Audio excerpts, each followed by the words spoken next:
Hello, guys. Welcome to this new edition of Mind Podcast. This is for the first time we are doing it live for you guys. And it's a great day, to do a live for our first live stream. So it's the assembly elections results and so forth. But before I get into the assembly election results and discuss more about it, I want to really talk a little bit about what is going on in India. There's a huge challenge with the coronavirus situation, and our thoughts and prayers go to all the victims, families of victims, all people working in the front line. And we are going to be talking, this podcast is going to be exclusively about assembly election results. But previously, last week and then going forward, I will be doing more and more discussions on the COVID situation. I personally had a very tough week losing a family member to COVID and so on. So we hear you guys. It's not like we are not going to be talking about this. It's just this one live stream. We're going to be just talking about these election results. So with me today, I have a fantastic guest, a good friend, director of VMR Analytics, and psephologist Jai Mrug. Hi, Jai. Hi. Welcome to Mind Podcast. How are you doing? Aadit, it's a great pleasure and a relief to be sitting a little alone in the evening today in India. Throughout the day, a lot of news, a lot of web streams. I'm alone. I'm glad the data has come in and settled. Absolutely, it's this is what we like. You and I, this is what we love doing. We whenever we have nothing to do, nothing better to do, we go sit on past trends. Look at the future, see what's going on, and many. And Aadit, in these 45 minutes to 1 hour, we live this vicarious feeling that we could give Steve Bannon a run for his money. And we are happy about that vicarious feeling. अच्छा ये आपने किसको quote कर दिया? Steve Bannon run for his money. But without further ado, this is a fascinating result, guys, and we're going to be sharing live data from the election commission. I have to give the usual disclaimers apply. Counting is going on right now. The results have only been declared for I would say 10 or 20% of the seats throughout the phases. I mean throughout the states. Sorry, I meant not phases. We are analyzing, we are looking at the trends, but so far you can safely predict that many of the leads that we are seeing right now should hold. And let's look at it. Let's look at it in close. So here's without further ado, getting into the numbers, and then Jay and I will get into analysis. Here is what the numbers are saying. So right now you're looking at the numbers for West Bengal. The West Bengal was the big election that everyone was tracking, and it looks like Mamata Banerjee is headed for a repeat of the mandate that she got last time with 210 seats for her. BJP is leading in 80. They've won 3. I think the way the trends are going, they should probably hold 75 to 80 seats, maybe might go a couple of seats here and there. AJSU won 1, so that makes NDA 81, and then 1 was won in an independent. Fascinatingly, you don't see Congress or left in this whole arithmetic. So before I get Jai in, I'm going to go into the numbers. I just want to say what happened in the other states, and then we'll go into state by state. In Assam, it's a big sweep for the BJP. It's leading in 55 seats. It's allies. Interestingly, last time Bodoland People's Front was an ally of the BJP, but this time it's with the Congress, and it only is leading in 2 seats. Last time I think it was 12, but BJP along with AGP and their other allies are actually very close to forming almost a 2/3 majority in Assam. So that's a big win. For a time it looked like BJP on its own might cross 62, but that's not the case. It's 55. But AGP is a pretty stable ally, so we should see a relatively stable government in Assam. The other is Puducherry, where it seems like the NDA is going to form the government, or let's put it this way. There is a very significant chance of NDA forming the government. There are 5 independents and a few supported by the NDA and stuff. So we'll talk about Puducherry in a little while. In All India NR Congress, of course, is with the NDA. Next comes the state of Tamil Nadu, and this is the biggest humdinger. Everyone and their uncle were predicting this big blowout win for MK Stalin. He of course went, crossed the halfway mark on his own, and with the Congress and them, they're at about 140, 145 seats ish. But Anna DMK, BJP, and PMK alliance did not really roll over, and they still ended up getting close to 80 seats. At one point of time, it looked like they would get close to 100, but once the trend stabilized, I think 80 to 90 is where they'll end up with. Very credible performance given the anti-incumbency that was against them. And Kerala, I'm sorry, before we end, Kerala seems to be an LDF sweep. My friend Jay will tell you, I told you so from months and months ago. What is interesting is it looked like BJP might be winning 3 seats in Kerala, but now they're only leading in 1. We have to see whether it's Nemamount Palakkad which they're leading, but Jay usually has this data on his hands. So let's, without further ado, Jay, let's go to West Bengal and let's give, what is your take? What do you make of the data? Let me bring up the vote shares for our viewers. Yeah. Now, it's very interesting. The vote share that separates the Trinamool and the BJP is about 10%. And it is the Congress. So Trinamool is about at 48.5% of the vote. The BJP is about 38.5%. Okay, which makes it a cool something like 87 of sorts. And there is this remaining, very minuscule 9% which has gone, to the Congress and the left. Okay. Now, if you look at the numbers, Aadit, they're almost similar to what the numbers were last time for the Trinamool. Absolutely, the seat share is barely little different. Okay. Which means technically, if you do a very dispassionate macro stock market like fundamentals analysis, you're going to say that all that has happened is the BJP has usurped the space of the left and the Congress. It's sort of become the opposition. It's taken their votes. It's also taken their seat tally, what it was last time. BJP is just a couple, maybe 5 or 7 seats more than what the left and the Congress were last time. The Trinamool is 2 or 3 seats more than what it itself was last time. So everybody else bows out. Trinamool retains their position, retains their mass base, maybe adds a tad to it, and the BJP completely assimilates what was there of the left and the Congress in a very crude way, without worrying about Mamata's image persona, without worrying about the BJP and the Honorable Prime Minister's persona. At a data level, this is what the end result looks like. You can now, stir me a little more and we can get into some more insights.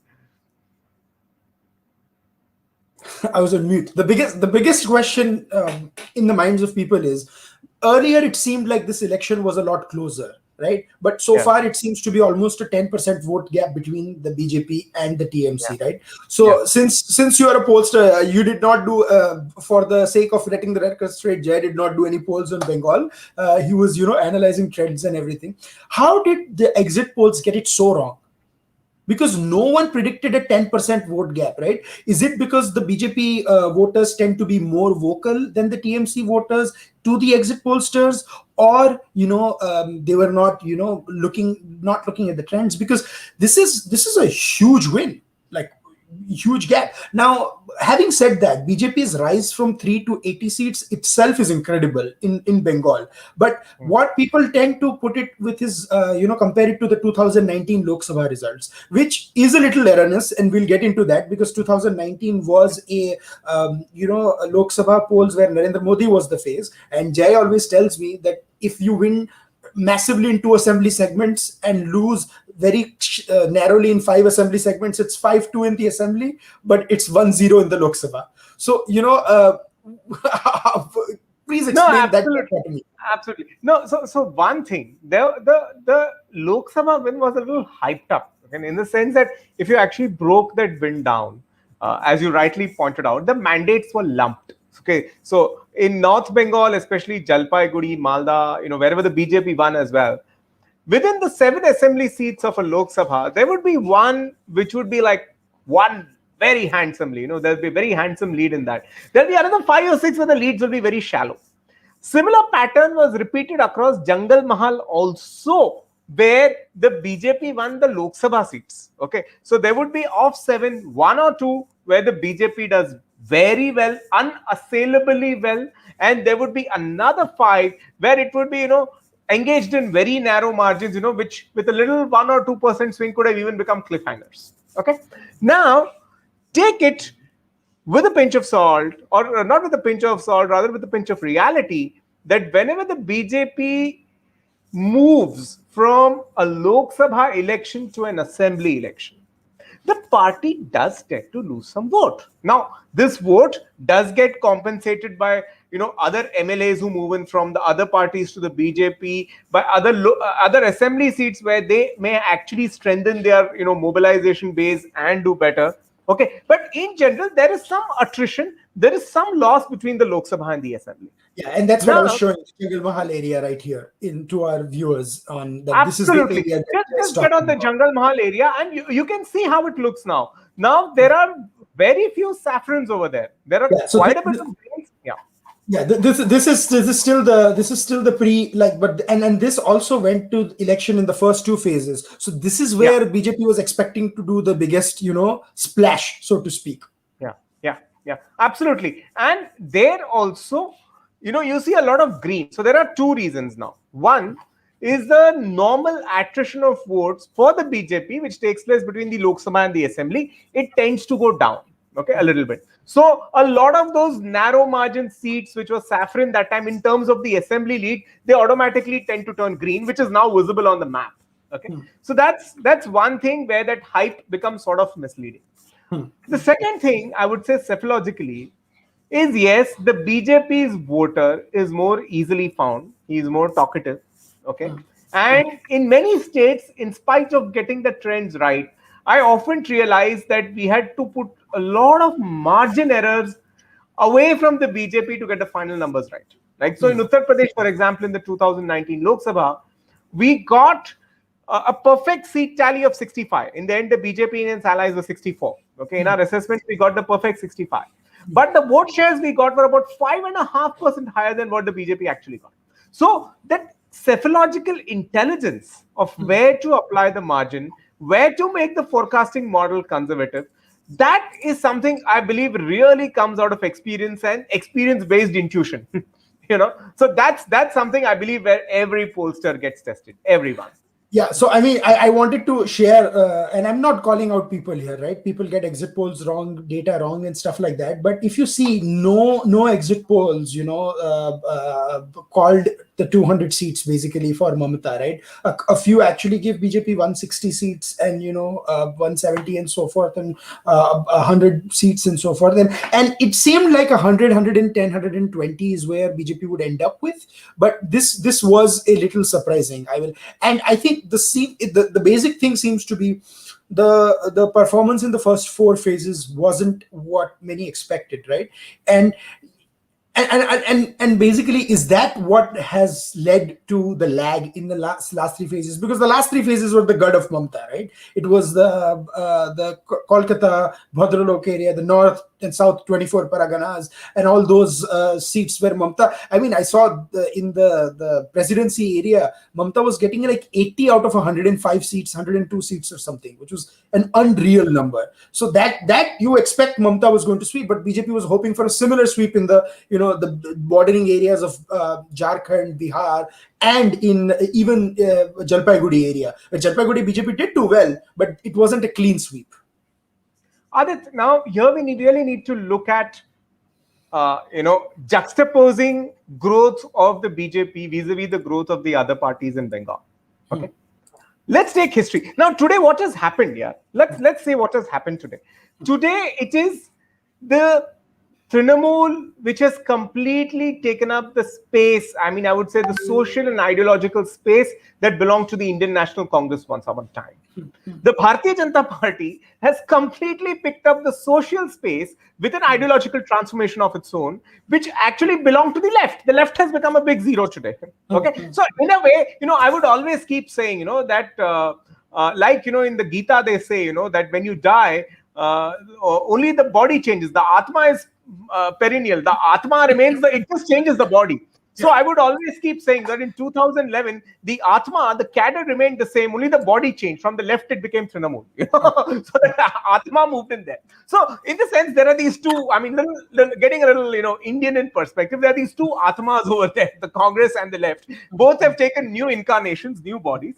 Now, if you look at how the left grew in Bengal, okay, it's very interesting.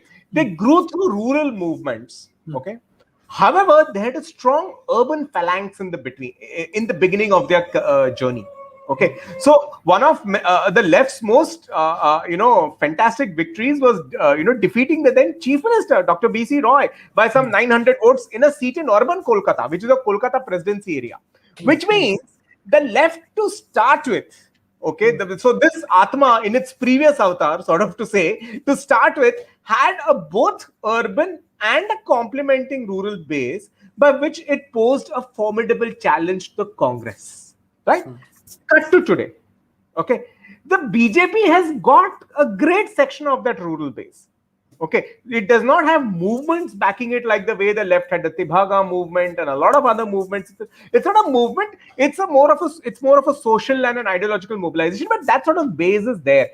But that critical urban component, okay, ironically, is missing. Now, it's very funny. In most of the other states, when the BJP starts off its growth, like for example in Karnataka, it started off as a Bangalore party. It started off as a party which had a strength in urban areas. Okay, Bengal is quite the opposite. Now, if you just take that number of the Kolkata presidency, okay, and chop off half of Trinamool's score and give it to the BJP, you will easily see the BJP at 115 or 120, which means within distance of giving a snare to Mamata. This is what it has missed. This urban component, the Bhadralok component, was missing for the BJP, and somehow in Bengal, without the backing of the Bhadralok, you don't actually come to power. Now, Trinamool in the later part of its journey, I mean, before it came to power, had only the Bhadralok, didn't have the rural areas. The left had the rural, but not the Bhadralok. So somehow that combo of both has to be there. So I wouldn't see this as, as many people are seeing Muslims versus non-Muslims election. I believe even if this social balance is there in the demography, the BJP would have had a better chance. Yeah, also I think, and for the simple reason, I don't think they did picked up the SC/ST seats and the Matua seats as much as they hoped. I think the hope was that there would be a clean sweep. Like the hope was that there would be almost an 80-90% strike rate. And what we have seen the BJP do in other elections is have a reasonably good strike rate in the areas. So you maximize your wins in the, like I can use Gujarat as an example, where they have a phenomenal strike rate in urban Gujarat. So even if Congress pulls to a 50-50 part in rural Gujarat, you have such a sort of a 60-40 or 70-30 way. So 50-50, you are obviously going to win. Right, you can never lose. So it seems like Mamata was the one who did that, where she had this insane strike rate in the Kolkata presidency region of an 80-20, and everywhere else she went 50-50 or 60-40, and that basically upset the ball game for the BJP. Aadit, there's one more subtle factor we need to take. Now these factors are not documented. As I said, they're subtle. Many of them are very empirical. Okay.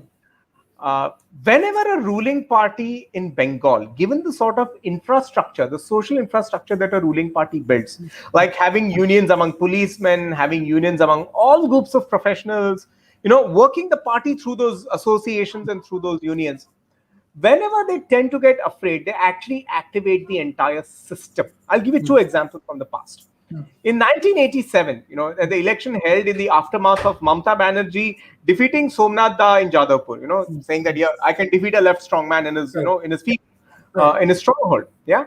Now, at that point of time, the CPM was really nervous. Jyoti Basu, like how Mr. Modi is being projected today, Mr. Rajiv Gandhi was projected then, and he raised a very simple slogan. He said, if the Congress wins the election, is PM going to be CM? Okay, and after that, the sort of activation they did on the ground, they actually reduced the Congress chances of victory. The CPM actually came back. Cut back to 2006, very similar situation to today. The left used to be accused of rigging the polls scientifically, muscle, manipulation, mobilization, organization.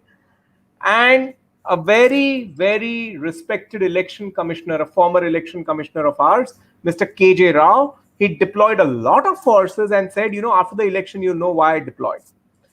The left, in reaction to this, mobilized its voters so much that the Trinamool was actually decimated in the 2006 assembly election. I believe to a lesser extent, the Trinamool has done something similar now. It has actually tried to hold the BJP in spite of a very, very strong election commission monitoring apparatus by activating a similar network like the left's. Interesting. So basically the ground network. Now, before I get into, and we are going to get into Tamil Nadu and Kerala and then go back to Bengal, guys, before, at the end of the podcast, I wanted to start with Bengal because that seems to be what everyone, wants us to talk about. One of the questions that came in was this related to COVID and stuff like that? I mean, personally, I don't know how this can be just reduced to a single issue COVID thing, because it's not like we've seen a surge in terms of how people have voted or something. Even if that were the case, the cases actually went up after the fifth phase, right? And Mamata still seems to have held her own in the first four phases. So, what do you view, Jay? Well, I view it like this. People normally make an assessment, okay, on all the 4 or 5 years of performance. I'll go back in history.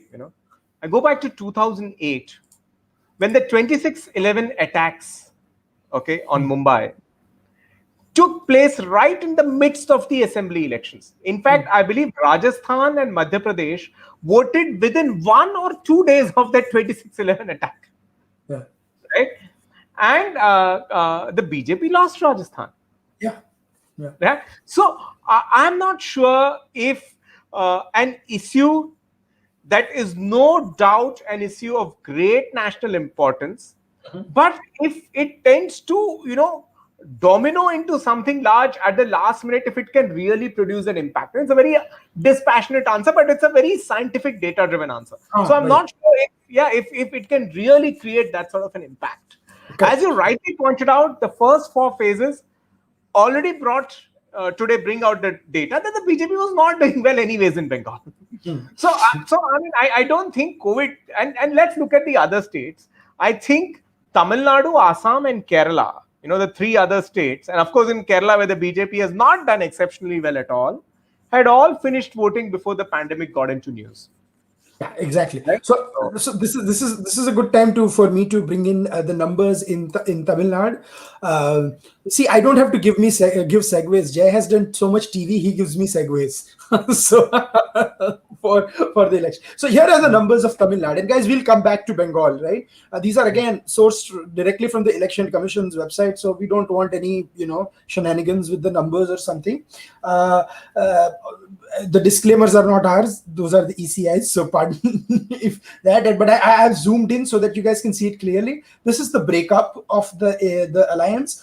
The All India Anna Dravida Munnetra Kalagam BJP, PMK, and then there were other few parties also, GK Vasan's Tamil Malina Congress and all that, but they haven't really gone on the board. But you can see 73 seats, 75 seat leads for the ADMK, 3 for the BJP, 6 for the PMK. At one point of time, BJP was leading in 5 and PMK was leading in 10. And ADMK was almost 80, 85. So that's when they were closer to that 100 mark that I was telling you about. And from there, it has gone down to 2 and 2 for CPI and CPIM. DMK is 126. This should give a lot of relief to Mr. Stalin, because there were a lot of rumors that, murmurs within the DMK family about what the future holds for Mr. Stalin if this is sort of an unstable government. Kanimori seemed to be closer to the Congress than Mr. Stalin is. Going down, Congress got its 16 seats. I think it fought on 25 or 30. I forget what's the number of Vidhan Sabha. And then 6 for PMK, as I said, and 3 for VCK. If you look at the vote share breakup, this is a lot closer than Bengal, right? You're looking at 37.7% of vote for the DMK, which is a clear 4% lead over ADMK. But ADMK's seat distribution was a little more open, so to speak, than the DMK. And if you add up the votes of ADMK, BJP, and then if I go down to PMK, which is another 5, so it's basically 6% on top of that, and do that, the real number comes out to be only about 1 or 2% difference between both the parties, 2 or 2.5% difference. That is a remarkable result given what was at stake for Palanisamy. What do you think, Jay? I think I'll just nuance your numbers a little bit. See, if we add the numbers alliance-wise, so all the parties belonging to the ND alliance get added there. All the parties belonging to the ADMK alliance DMK alliance get added there. Okay. Now, at an individual party level, it looks at the difference about 3% between the ADMK and the DMK. Yeah. But if you add the alliances, the difference is about 5%. So ADMK plus comes to about 45.2. ADMK comes to about 40.1. So what is interesting is that in a very on a very lighter note, see, even politics in India has entered the startup mode. So there are two startups over there now. One is the AMMK, right, which is the party of Mr. Dinakaran. The other is the Makkal Niti Mayam of Mr. Kamal Hassan, right? Together, they have polled about 5.7% of the vote.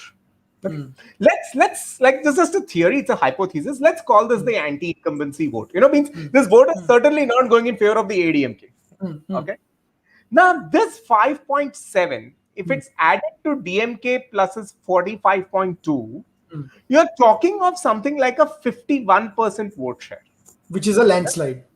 Which would have been a landslide. So that 51% vote would have given the traditional Tamil Nadu election output, which we were all sort of mostly expecting.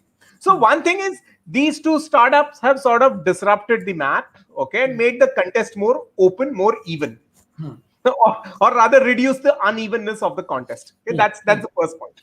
Now, add to that another important fact, is that in the Lok Sabha, see, very few people forget that Tamil Nadu has actually as many Christians as it has Muslims. Okay. And together these social blocs are which is very well known, they are not very sympathetic to the BJP. So in the Lok Sabha, when Mr. Modi was an issue, they seem to have more voted en bloc in one direction. Okay, creating a sort of a landslide result. Right now it's a state election. Yeah. Okay. The choice is between EPS, OPS on one side and Mr. Stalin on the other side. Right. Yeah.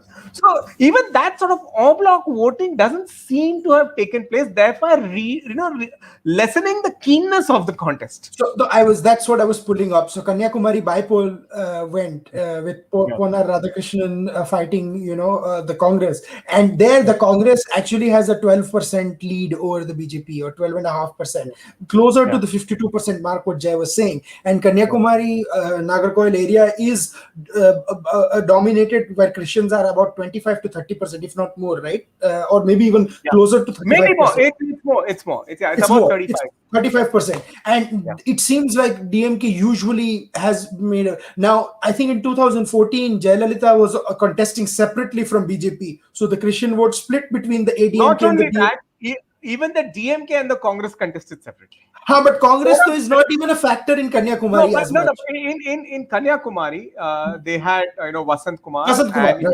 Yeah. So there was a substantial presence. So in a way, at that point of time, Kanyakumari actually became a multipolar contest in 2014. And that was the best time. I think Pon Radhakrishnan had won it a couple of times before, but this time he wasn't so lucky, so to speak. Yeah. So that is sort of the perspective of the Tamil Nadu election. But how do you view this going forward, right?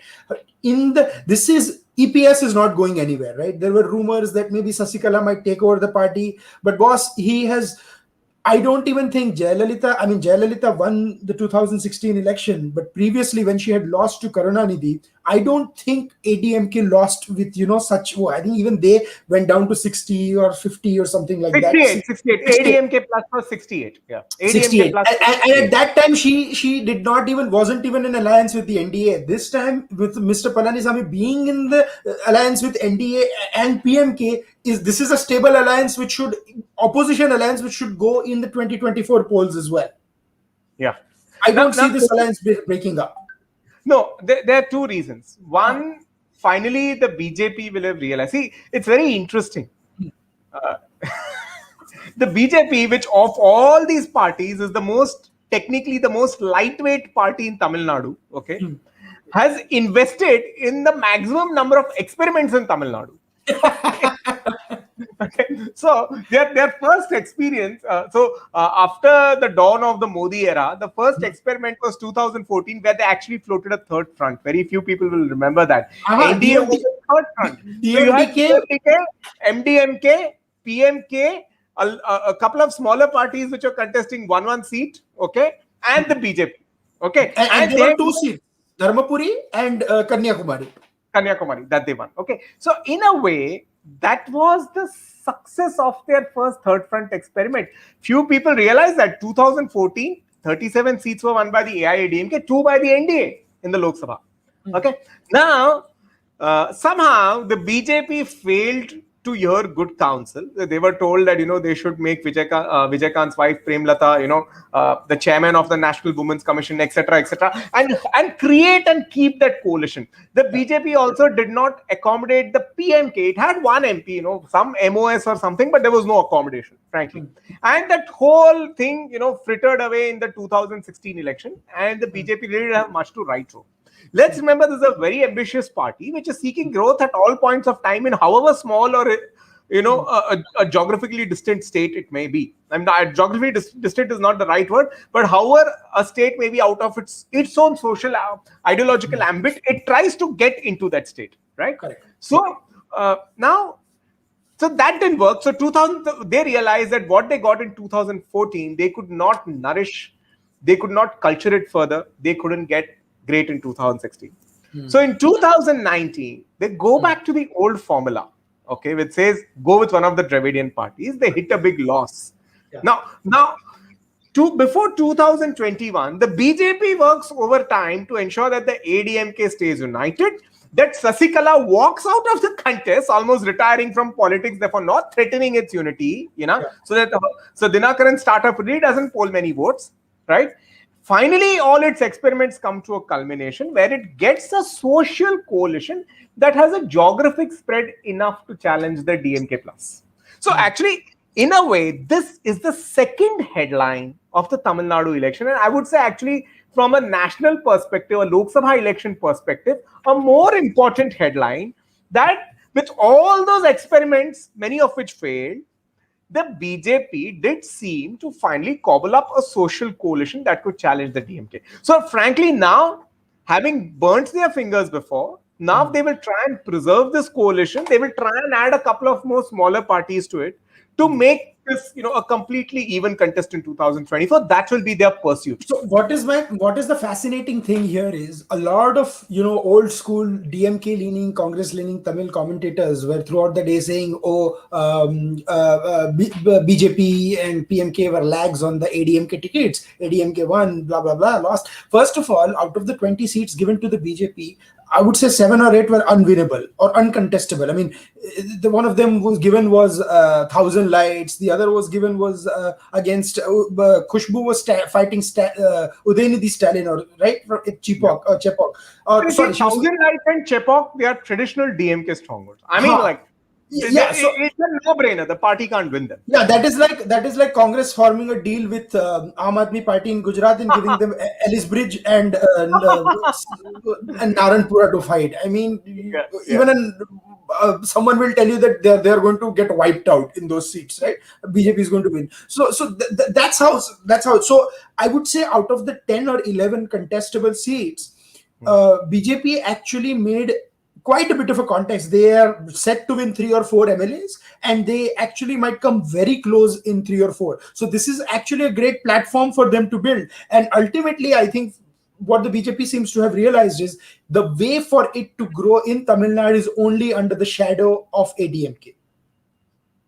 Now, with Jayalalitha at the helm, that was very difficult because Jayalalitha was the shadow dwarfing the alliance. It was her whims, her diktats, which were running everything, right? With EPS and OPS, you do see some sort of a hope for, a BJP face coming at local. No, even if you look at the numbers, who's won on the BJP ticket. One is, I think, L. Murugesan, who's won Darapuram. L. You have Murugan, yeah, the BJP president. president, right? You have Nayanar Nagendran, who's won from Tirunelveli. Okay. Now, this is a gentleman who used to be a minister in one of the AIADMK governments, if I'm not mistaken. So, this is not a baggage. This was a winnable candidate. Yeah. Okay. He even fought the Lok Sabha election in the anti-BJP wave in Tamil Nadu in 2019 and gave a stellar performance. Yeah. Okay. They have won another seat in Nagarkoil, which is again of the BJP's own base. So this entire logic of calling the BJP a baggage is some rhetorical conversation. Okay. And even if you look, if you look at if you look at Coimbatore South, this is fascinating. I don't know if the results are in, but BJP seems to be trailing by less than 1,000 votes in Coimbatore South. Yeah. So now see, even there, Vanati Srinivasan, okay, in the Lok Sabha where she was a candidate, as well as now in the Assembly candidate, she has created her own base. So the point is, none of these are baggage candidates. I mean, even if they were to contest without the ADMK alliance, they would have put up some stellar fight. That's point number one. And that's what I was trying to show everyone. So, sorry, just to interrupt you 1 second, Jay. The result is still in progress in Coimbatore South. So it's only 800 votes. So it's basically a margin that can be turned over in one round. Yeah, it can be. There's a potential to be. Then the second point is the PMK, all said and done, has its own base in parts of northern and western Tamil Nadu. Yeah, the Vanniyars essentially. Yeah, and see, it's won a Lok Sabha seat in 2014, did not win anything in 2019, but it has its own, what do you call a reserve vote? It's there. 4 to 5% of reserve is there. Yeah. So again, it's not a baggage. It has maybe actually helped the ADMK plus accelerate a little bit, and it has even accelerated itself a little bit. So in a nutshell, nobody here with these tallies seems to be a baggage. They seem to be adding something, and the NDA will actually try and grow that socially by 2024. On a very lighter note, can I tell you something? PMK also has the best election symbol, which is a mango. I'm a huge mango lover, so pardon for the terrible jokes. They'll get a little better as we get better at these. But I want to, again, we'll do a SWOT analysis of the exit polls before we move to Kerala, which is Kerala is where most of them got it right. So I think most of them got it wrong in this. I mean, you could say technically that there was some Shining India news poll that got within the range, but their ranges are a little crazy, where they're giving 30 seats as range for DMK and them. So 30 seats with the pura election aa gaya, right?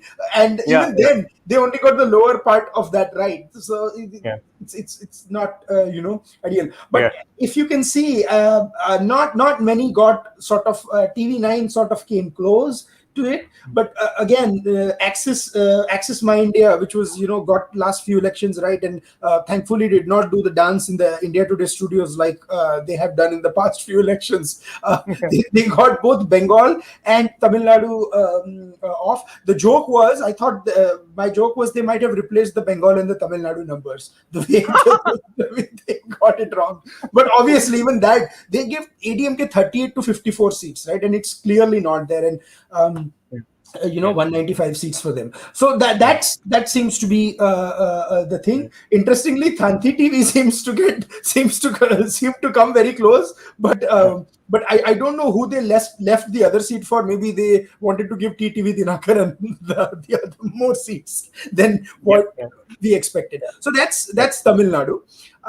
Moving on to any closing thoughts about Tamil Nadu before I move to Kerala?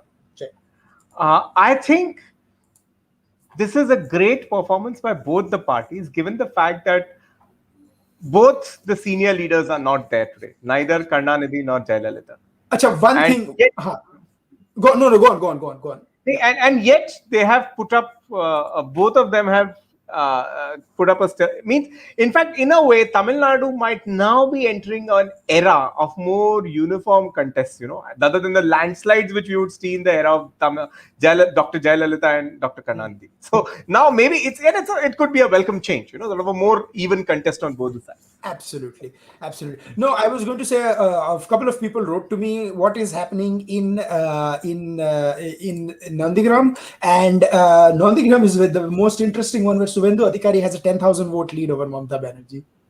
Yeah. No, and the election commission is a little slow in updating sometimes. If you just Google on many news channels, some places it's lost by 1,622 votes. In some places, Mamata won by 1,200 votes. Now, I really can't even figure out the chronological timeline right now. Okay, I just refreshed and they just updated with new votes. It seems like he still has an 11,000 vote lead. They just updated with a new round of votes. Now, I'll tell you, the total count There's a is... story on CNBC TV18 just now about which says 8 minutes ago now it's literally I'm tracking every minute sort of, which says that blah blah blah blah blah. She has led to a win. Okay, has won so many seats. However, PM congratulates. I mean, so even now, I don't know. Nobody's clear about the numbers, boss. I mean, so. Yeah, wait, that's the thing. So I think Mamata might actually win Bengal and lose. I'll give you the latest update. There's an update at 1926, which is 14 minutes before now, which says Suvendu Adhikari has won by 1,737 votes over Mamata Banerjee. It's quite possible because, I mean, in 11,000, so I think Nandigram has probably around 30-40,000 votes left to be counted. According, if I look at the election commission data, and or maybe a little more, but bottom line is Mamata has to make up a deficit of 11,000, which usually this later in the game is very hard to make up. So but regardless, I mean, I don't think there is any doubt who's going to be the CM, even if Mamata loses. You know that. But moving to Kerala, which is and we'll go to Assam the last, Assam and Puducherry the last. Kerala is the one-track race, right? Kerala actually was reporting the results the fastest, but Kerala probably has more average parties per square mile in India, per square kilometer in India than most other states. I mean, the amount of parties, and I think the amount of Kerala Congress factions in sheer number is more than some of the parties contest. I mean, I can already count 1, 2, 3, and 4 that have, and including the original Congress that have won. 5 have won this time, and there are about 6 others that haven't won. Okay, I'll start with a little anecdote. One of the Kerala Congress leaders once said, referring to a creature in biology called amoeba. He said Kerala Congress is like an amoeba. It splits as it grows and it grows as it splits. That is the most beautiful line. So every leader practically has got a faction to himself, and it's very nice. Nice as it's very neatly laid out. Look, my following, these 2 assembly seats, 1 different symbol. My bargain for between 2 and 4 assembly seats in this district. Very clear. It's very nice and neatly laid out. Like you can actually construct the whole jigsaw, and every party can flexibly construct a new jigsaw in every election. So now, using the same analogy of a jigsaw, right now the LDF, the social jigsaw, has been phenomenal. They have for the first time got into Muslim League votes, which traditionally, they could not avail of. They brought out a lot of independents in those league-dominated areas, supported them. They won the elections. So when you see an independent over here, 2 + 4 = 6, actually almost all of them belong to the LDF. They're the part of the Left Democratic Front. That's point number 1. Okay. Point number 2.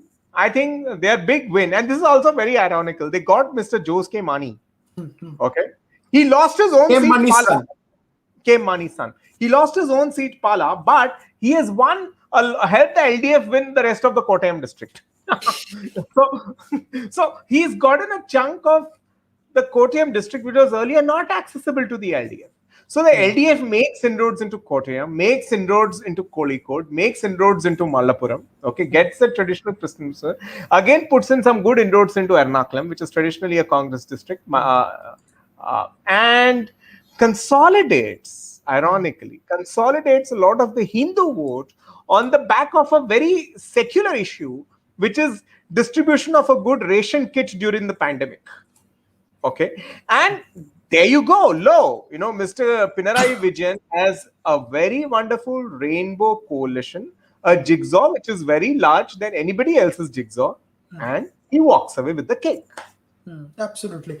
So here is the so this is essentially Pinarai's win, right? This is Yeah. not just like V.S. Achyutanandan won it for them last time. I don't think the CPI. This is a vote for CPIM as much as it is for Yeah. Pinarai, Right. and what is interesting is Congress had this weird coalition with the Muslim League, Kerala Congress money, and Congress and they called it the Hindu, Muslim, Christian sort of votes, where they would get a little bit of everything and try and come to power, and then would have a face like Uman Chandi leading the alliance. But there was a significant backlash amongst the Hindu vote in during the last, Uman Chandi government, and of course the allegations of corruptions. But here is the fascinating picture of the Kerala elections, and that's what I want us to delve into a little bit, right?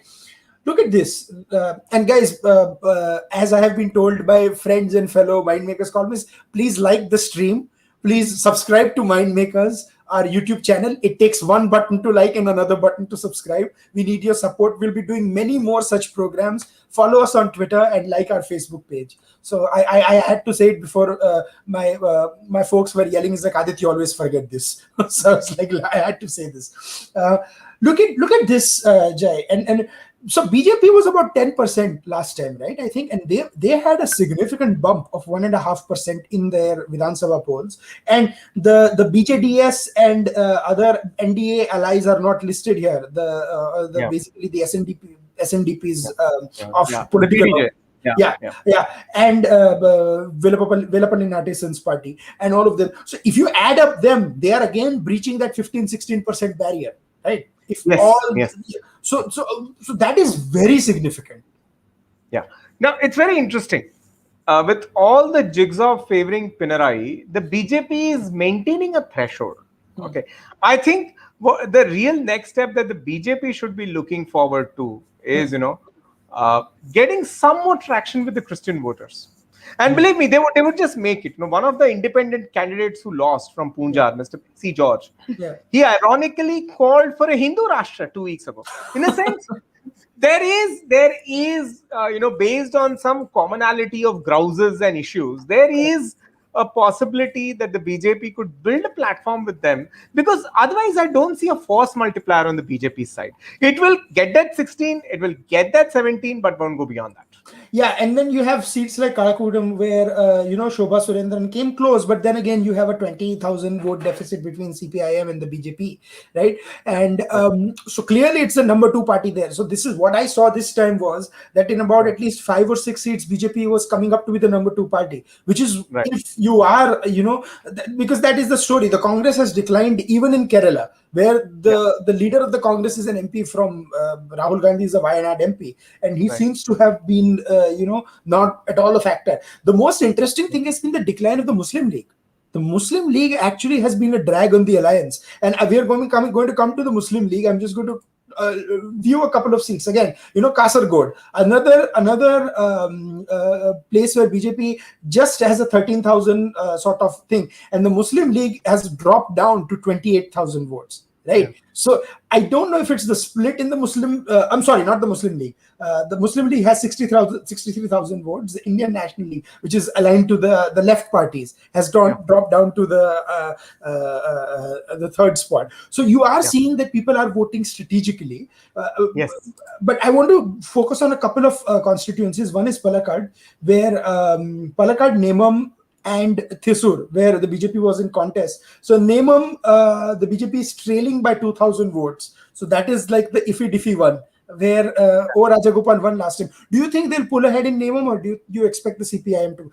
Or is it just too close to call? I think the CPM should be marginally ahead. Because all of this ration kit has created one phenomenon across the state, where even a lot of the traditional BJP voters have said, it's not a problem to vote for the left. So I wouldn't be surprised if the BJP lost Nemam narrowly. Yeah, but there could be a loss. Unfortunately, and I like E. Sridharan is a good man, but it looks like he might lose as well because he's trailing by 4,000 votes in Palakkad. And I think the biggest one probably is going to be Thrissur, where Suresh Gopi is still holding on. Oh, Suresh Gopi is trailing as well now in Thrissur. So it's very minor sort of trends in Kerala, minor gains for the BJP, and actually now that you see the BJP is no longer leading on any seats. So those are the 3 seats basically that they were trading on. But how do you see this in terms of a larger trend? Do you see the left against, because 2019 the Congress got an unreal result where they, if you convert that to the Vidhan Sabha, they got almost 122 seats. So how do you view that now? I believe 2019 was definitely a reaction to Mr. Rahul Gandhi contesting from Kerala. See, it is for the first time in the history that a prime ministerial candidate chose to contest from Kerala. Okay, so that was important. So there was a consolidation. It was also, it's a state with a significant proportion of minorities, and it was also seen as a front which at a national level could block the BJP. Yeah, so you had that mandate over there. 2 things happened after that. One is the CAA bill, which created a lot of insecurity amongst the Muslims. Okay, the LDF's protests were very well organized. The human chain all across the state, okay, all across the coastline. And then at that point of time, the human chain saw a great deal of participation from minorities, the Muslims in the traditional UDF strongholds. Okay, so that was the first sort of a vote of confidence, sort of, in favor of the LDF. But yeah, the LDF also could stand for our interests. The second is, of course, the slow traction building that Mr. Pinarayi Vijayan himself has, okay, with the Muslim community of the state. Like, so among his well-wishers are the Lulu group, okay, it's having a big mall, right?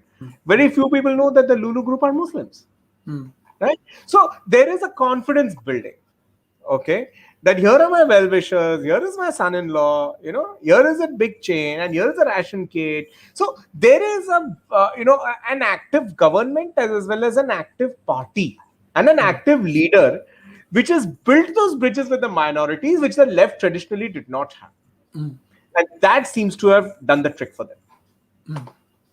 Absolutely. So when we were talking about the decline of the Muslim League, right? Like last time in the last elections, they won 18 seats. Now they have won 11. They're leading in 5, and their vote share sort of has seen a little bit of a bump because I think Congress accommodated them in more seats. But I think Congress probably was expecting them to win a lot more seats than they did the last time with a much higher strike rate. So and that seems to be the case that some of the Muslim votes seems to have gone to the LDF. Yeah, and that's the split. So that's the story from Kerala. I think close elections, BJP maintaining sort of that their bump, but if they really want to get that 5 or 7 seats, they need that 15-20% threshold. Right now, it's interesting you brought up the CAA, NRC, and what state to bring up. Then the one that was the one that we expected might vote one way, but voted, as like the most polls got the trends right in the state. Let's give them credit, which is Assam. You did see a lot of discussions there. The Mahajot, the Congress, BPF, AIUDF, and others, were trying to sort of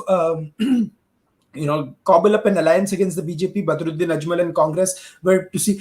This is another problem with the Congress, right? They think that the Hindu vote they have is going to happily go with them if they add a very controversial leader with a communal line like Badruddin Ajmal from AIUDF. No, that's not going to happen. It's going to people are going to go away from you, or people may have voted for you one way because candidates matter, right? So suddenly, if Tarun Gogoi's son Gaurav, and he passed away this time, so there was no sort of a sympathy wave post Mr. Gogoi, because Mr. Gogoi did win 3 terms, as the CM of Assam.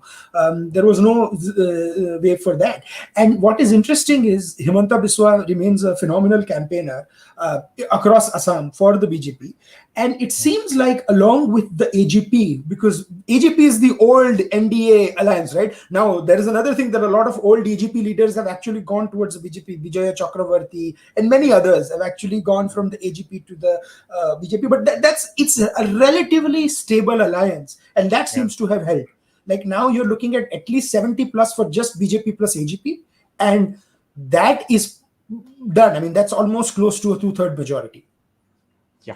Now, see, actually, I think Assam was the real nightmare for the BJP. If you look at the numbers, the final alliance-wise vote shares are really not a very rosy story. The BJP plus is at 46%. The Congress plus, Aadit, is only 2.3% behind at 43.7. Wow. Okay. So what this only means is that the Congress plus votes got concentrated in some areas. So the rest of the state almost walked away with the BJP. Right. But the Congress actually did manage to cobble up an alliance that could put a formidable challenge to the BJP. I think that is a second headline, as I say. I think we were going to create our own lexicon now. One of the first terms in that lexicon is the second headline. So this is the second headline, I would say, from Assam that's very important. That the Congress actually almost managed it. Before we go into Assam, there is one question that came from PJ Biyani, who said that will BJP really not cross 100 in Bengal? And they were saying people were talking about them crossing 150. That's true. I don't think BJP will cross 100, right, Jay? With a deficit of 11%, I don't think they're going to cross 100. Right? No, the BJP is certainly not crossing the 100 mark. Yeah. I think. To the gentleman, I would just say one important number this time is that the 10% gap between the Trinamool and the BJP is indeed a gap which will separate a winner and a loser in the first past the post system. Yeah. However, it also means that the BJP has a great prospect going forward with some homework to be done. Yeah. So let's go back to Assam, right? So how do you view this? Like let's look at the vote shares a little closer, because between the BJP and this also means that the BJP cannot go it alone in Assam without the AGP, because AGP still has a 8 to 10% vote. That is a lot in a two alliance system. It is a lot. It does have some of its traditional vote, and especially now where the vote share gap is 2.3%. In a way, AGP is has a moral right to make a claim that we were the kingmakers. Had we not been there, where would have you been? So while it doesn't have a capacity to win more than 8 or 10 seats, but it has truly been the kingmaker with these numbers. Yeah. So see, this is where the BJP really needs to watch out. This completely non-BJP formation called AJP plus. Okay, that's got 5% of the votes. Yeah. I mean, if they become a part of a Mahajot with the Congress, they are there here to give a run for the money to the BJP. Right. So I think Assam is something BJP really needs to carefully plan out in the future. It's not as much a great victory. As I said, there are subtle messages in this victory which they need to read very carefully. Absolutely. So it's a good victory. It could have been. What is interesting is the decline of the BPF. The BJP had another alliance in Assam, which was the United Party, People's Party Liberal, the UPPL, with Pramod Boro, and they seem to have done very well. They fought 8 seats in the similar in the autonomous in the region where BPF is strong, and they seem to have basically gained at the expense of. So 7 out of 8 is a remarkable result. So if you add their 7, 12, and BJP's 59, that's almost 78. So that, like I said, they're close to a 2/3 majority in Assam. What is interesting is. And pardon me, guys. All this talking, I need to drink some water. What is interesting is, given the demographics of the Assam thing, a lot of people believe that the NDA maybe could not have crossed more than 70, but clearly they have crossed 80, and that's quite phenomenal. And here's the thing, right? let's look at going forward in the Lok Sabha election, right? I personally think that BJP would be more afraid about the assembly elections than the Lok Sabha. I think in Lok Sabha they would this would tend to get like 10 to 12, 10 to 11 seats out of 14 for the BJP. This sort of numbers would translate to 10 or 11 because you had a small swing for the Lok Sabha itself also. However, as I said, it is those smaller parties that need to be watched out for, AJP plus and all, because if the Lok Sabha election really gets down to the wire, then even their 5 to 4, 3% votes are going to matter. Absolutely. Okay, so that's the Assam story. Very interesting. The margins of victory are quite significant also. So BJP typically does well in northern Upper Assam, and Congress in them, AIU, their stronghold is Lower Assam, and that used to have it, how it's been split. They even, I think, had the communists fighting with them this time. So that was a little interesting. So moving finally to the union territory of Puducherry, guys. And again, please write to us. Please comment.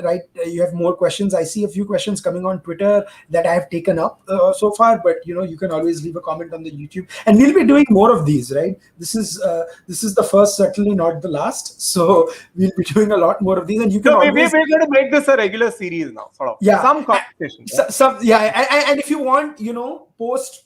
A lot of you, I know, our podcast viewers on SoundCloud especially. You can't watch this live. I can't broadcast live on SoundCloud, or maybe I can in the future.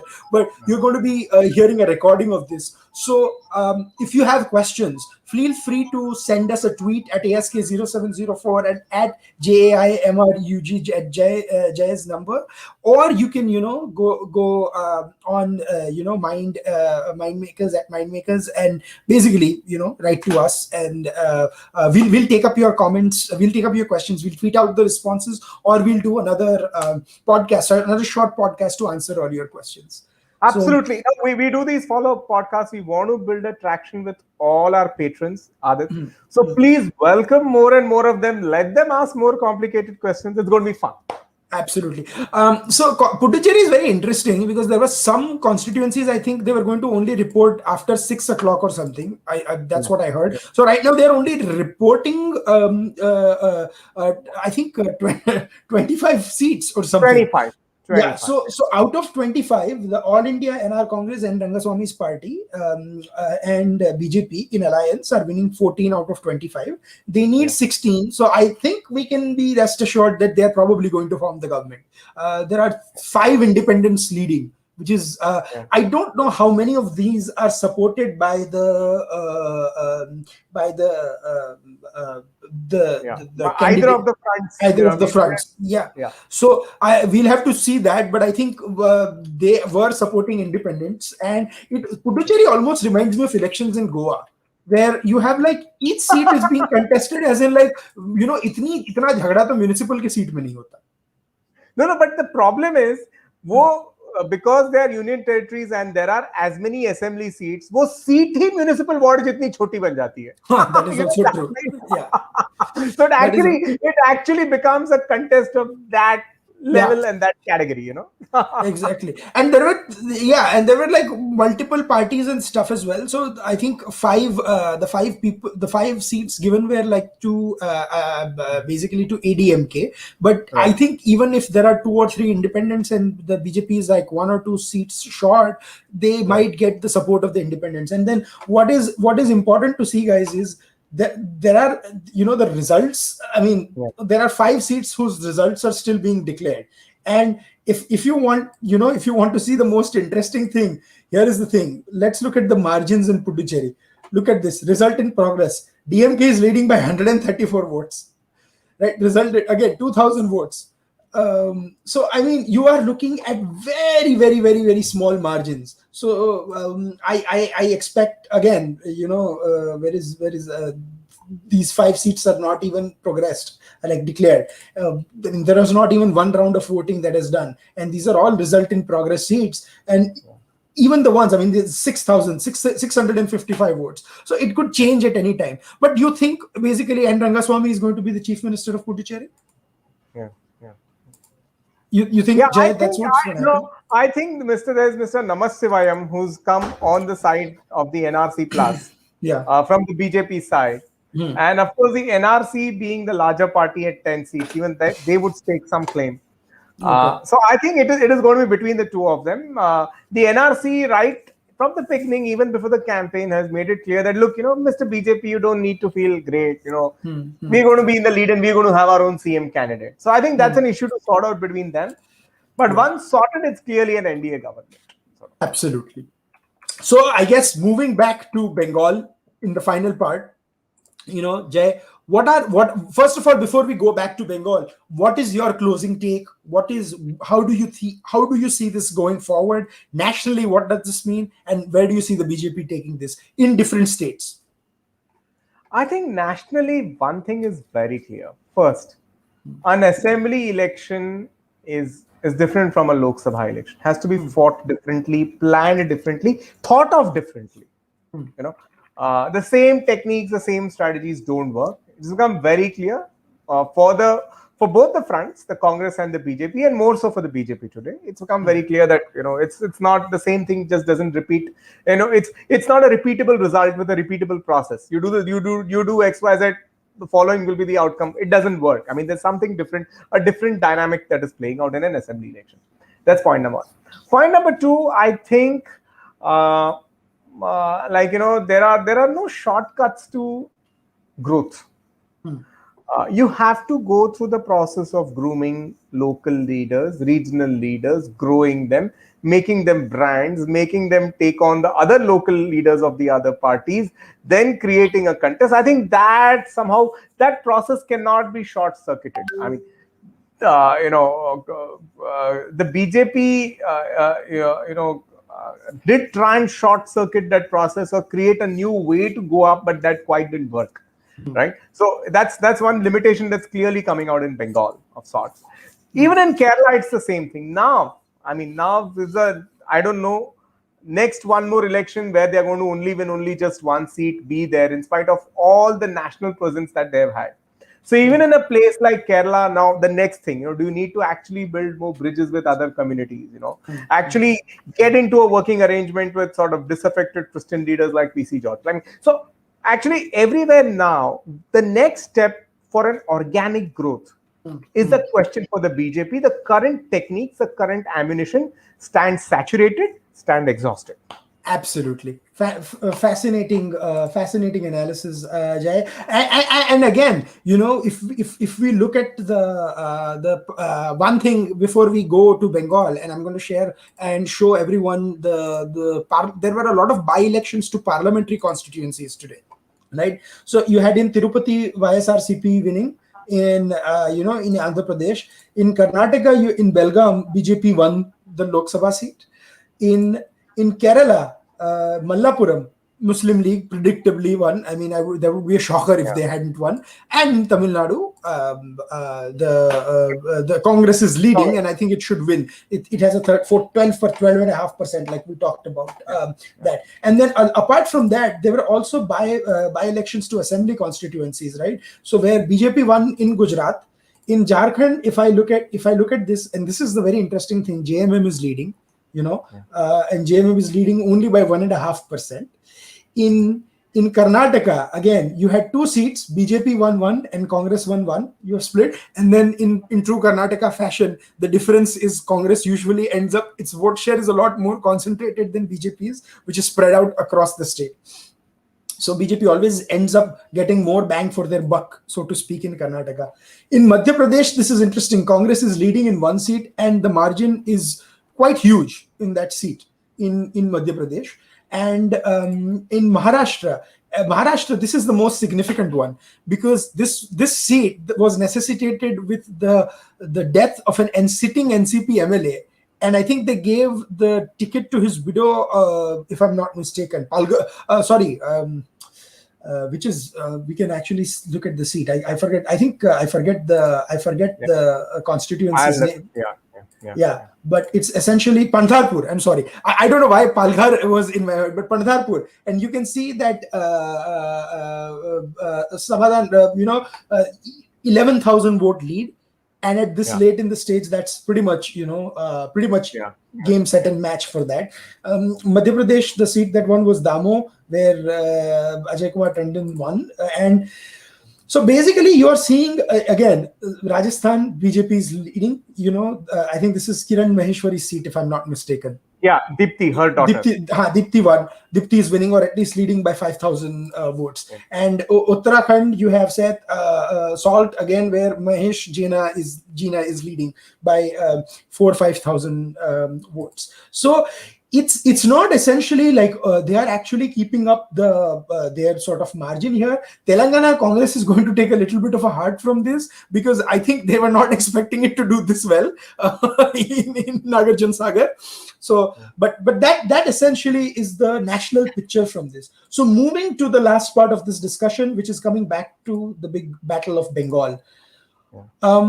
What do you view? How do you view this for Mamata Banerjee? Right? Is she going to take a greater interest in this whole in the national picture? Here is the final. I think she's getting very close to her last time's tally, or actually she's surpassed. She's gone beyond. No, but the reason I'm saying very close is because she's still leading in 160, right? So 5 seat upar niche hogi shayad. But and by the way, the left and the Congress are finished. Not even a single vote, not even a single seat. I'm not sorry, not vote. Not even a single seat in Bengal. That's what I told in the beginning. The Atma has completely taken a new body right now. The body is BJP. Yeah, and if you look at the numbers, I mean, who would have thought the mighty CPI and CPM in Bengal have 4 and 0.2% together, and with Congress is 3%. This is basically the 0 plus 0 alliance is still equal to 0. Yeah. Quite. So how do you view this nationally for Mamata Banerjee? How do you think this will pan out? I think she has already said that she would like to have a formation of, like-minded non-BJP parties, anti-BJP parties. And that, I think that is on the way, and she is serious about it. Okay. Now, it doesn't mean she is going to be the leader of it, but she is certainly going to be a very important architect of that formation. Yeah. Okay, very interesting. Here is the thing, by the way, and that is why I got a little distracted. I saw a couple of folks tweet that the Nandigram result is already out, but when you look at the Election Commission of India website, Mamata Banerjee is now in the lead in Nandigram. No, I really don't know. I mean, if you Google, every news website also has a different reportage. Yeah, and she's leading by the exact same margin they are saying she's winning. Suvendu is leading by. So the unthinkable has happened, where she has actually made up the 11,000 vote gap. Because remember when I showed you guys, and you can go back to the podcast, it was 146,000 votes. And after that, about 30,000 votes have been counted. And Mamata has actually pulled ahead. She's actually made up that 12,000 deficit. So I don't know what the heck is happening. I am not surprised, because the reason is and not because of any specifics in Nandigram. The reason is typically, and Jay and I have covered many elections. We've discussed this. A winner always gets a 3 or 4% bump in the last 2-3 rounds of voting. I don't know. वो कैसे है, कहाँ है, India की history में कहाँ लिखा है, होता ही है. And this also seems to be sort of a check moment, because like I've always said, whenever there is a central government in the 6th and 7th year, there is some sort of an anti-incumbency that creeps in, whether we have Indira Gandhi, Rajiv Gandhi, and Rajiv Gandhi was essentially Indira 2.0, UPA 2, and this time we are seeing a little bit of an anti-incumbency. I don't think this is pan-national. Nationally, I think BJP is in a very strong sort of thing. Neither do I see Bengal elections as a reflection of national trends. But before we end, I want you to elaborate on the point that we've discussed so many times, that why can't we not just take 2019 results and apply them to this results? Why do you think, Jay, that's the case? I think history testifies the fact that the BJP always, with exceptions of course, but always tends to attrite between a Lok Sabha and an assembly court. I mean, the first big state that the BJP got after the Ayodhya movement, the first big break was Karnataka. In the 1991 parliament election, they got almost 30% votes. But go down 3 years down the line, 1994 assembly election, where they were expecting to make a splash, BJP's first southern victory. Same thing happened. They went from 4 to 40, but that 30% vote was not retained. They got 17% vote. Yeah. This is not a decline as big as that. Here, the BJP has really worked hard. It has stemmed such a decline. But in a way, that sort of a reduction was in order. Order of history. I mean, not with any prejudice or bias, but historically that has happened, right? So I'm not surprised. 2019 has not exactly been repeated. At the same time, 2019 is a sort of benchmark, not exactly the last assembly election, because that marked the new avatar of the BJP in Bengal. Yeah. So that's absolutely. And then before we end, I want to leave you guys with this, that ultimately I don't think Jay and I can probably I speak for Jay also.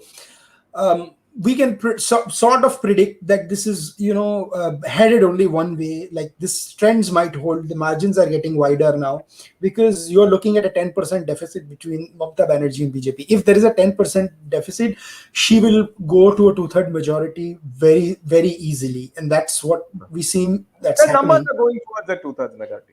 Yeah, because you're looking at a 292, and it's close to 200 is a 2/3, and she's at 215 in leads, right? Unless and until there is a late surge of almost 3 or 4%, which seems very hard, because I don't think that much vote is left to be counted. But unless there is that surge, BJP won't cross 100. But it will remain a very fierce opposition. What is interesting to see is Suvendu does defeat Mamata Banerjee. Does he be made the leader of opposition in Bengal, or who is going to be the leader of opposition, and how does that sort of pan out? Moving from West Bengal, and I'm going to go through the final numbers of all states so that you guys have, Assam again, 100 seats. The result is still in progress. 126 seats. So there is some shifting of trends, but broadly you can say that with BJP and AGP and the UPPL, you can see that their trends are sort of stabilizing towards at least 70 seats in very comfortable sort of a post. And lastly, you're having Tamil Nadu. Kerala is almost decided. Kerala has very few results left to report. Lastly, you have Tamil Nadu, where there is a clear mandate, where Stalin-led DMK is going home for a victory. So with that, I would like, we're concluding this edition of Mind Podcast. Thank you so much, Jai, for joining. Thank you for all our viewers who stayed with us. Please, like the stream, comment on the stream, comment after the stream, and we'll be back with more and a more invigorating discussion on elections, and then your numbers, and maybe we'll do opinion polls and exit polls also. Who knows? Yeah, we will do a lot of fun.